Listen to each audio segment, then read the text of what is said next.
नमस्कार। Desert storm से मैं विमल शर्मा। जैसलमेर ज़िले की सियासत की एक बहुत बड़ी खबर। पिछले 3 साल से जिस तरह से काबीना मंत्री साले मोहम्मद परिवार, रूपाराम धंधे परिवार के बीच में राजनीतिक दूरियां बढ़ गई थी और सियासी तलवारें खिंची हुई थी, अब लगता है दोनों की तलवारें म्यान में जाने वाली है।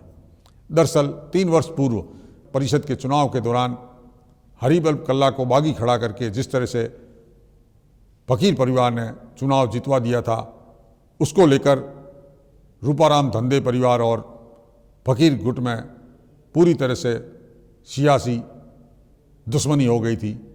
दोनों एक दूसरे को फूटी आंख नहीं छुआ रहे थे। अब लगता है कि ये सियासी पारा जो अब तक बढ़ा हुआ था धीरे धीरे कम होने लगा है और बर्फ पिघलने पिघलती लग रही है।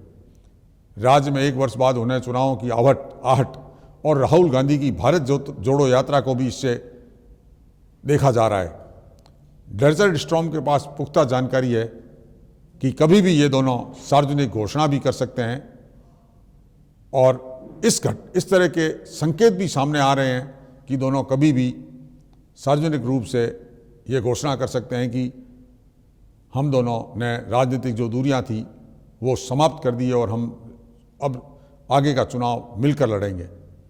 रूपाराम धंधे परिवार एक होने के संकेतों के बीच उन लोगों की नींद उड़ी हुई है जो ये नहीं चाहते कि रूपाराम परिवार और फकीर परिवार एक हो, और कुछ ऐसे लोग भी हैं और ऐसे समर्थक भी हैं जो ये चाहते हैं कि दोनों एक हों और आगामी विधानसभा चुनाव में पोखरण और जैसलमेर दोनों में सियासी फायदा कांग्रेस को मिले। इस तरह के संकेत सिर्फ यूं ही नहीं दिख रहे हैं।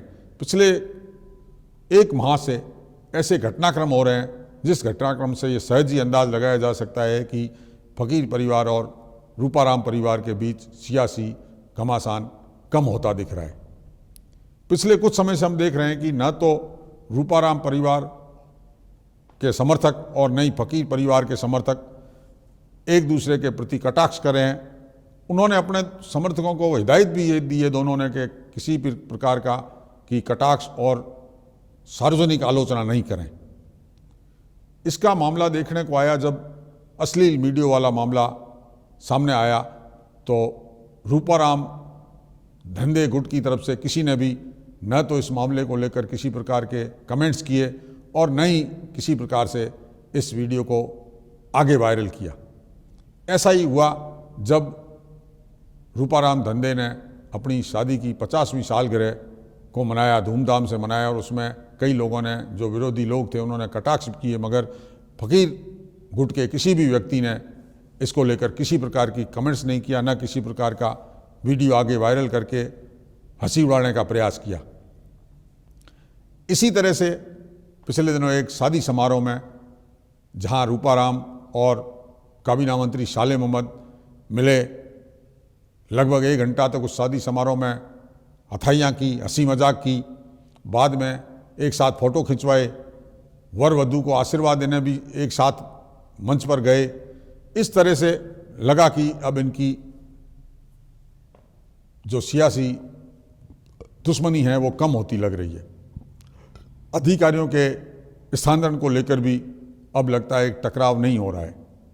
जिसका जो क्षेत्र है वो उस क्षेत्र के अधिकारी को अपनी मनपसंद से लगवा सकता है, दूसरा किसी के एक दूसरे के क्षेत्र में किसी प्रकार का अड़ंगा नहीं लगा रहा है। अब लगता है कि दोनों कोई ऐसा लगने लगा है कि कैसे भी एक हों और हम आगामी चुनाव एक साथ लड़ें। अब इसमें एक बात और है कि दोनों की मजबूरी भी है, क्योंकि पोखरण विधानसभा क्षेत्र में अगर साले मोहम्मद को जीतना है दोबारा तो उनको वहाँ मेघवाल वोटों की बहुत आवश्यकता रहेगी, और इसी प्रकार जैसलमेर में अगर रूपाराम को दोबारा जीतना है तो उनको मुस्लिम वोटों की बहुत आवश्यकता रहेगी। तो ये उनकी मजबूरी है, ये भी कह सकते हैं कि मजबूरी है, उनको इकट्ठा होना है और अपनी जो सियासी दुश्मनी है उसको भुलाना पड़ेगा। अब अभी ऐसा समय क्यों है कि वो इस समय एक हों, उसके पीछे भी तर्क है कि अगर वो 6 माह बाद एक होते हैं तो उनके कार्यकर्ताओं पर ये असर नहीं पड़ेगा, न ही वे कार्यकर्ताओं का काम करवा पाएंगे। तो ऐसी स्थिति में अभी एक होने से कार्यकर्ताओं को भी एकजुट किया जा सकता है और कार्यकर्ताओं के काम भी किए जा सकते हैं, जिससे कार्यकर्ता एकजुट होकर आगामी चुनाव में उनके पक्ष में लड़ सके। तो इसको लेकर आजकल शहर में भी बहुत चर्चा है, मगर डेजर्ट स्टॉर्म के पास पुख्ता जानकारी है कि शीघ्र ही फकीर परिवार और धंधे परिवार एकजुट हो सकता है और आगामी चुनाव दोनों एक साथ लड़ें, एकजुट होकर लड़ेंगे। डेजर्ट स्टॉर्म के लिए अब तक के लिए इतना ही। धन्यवाद।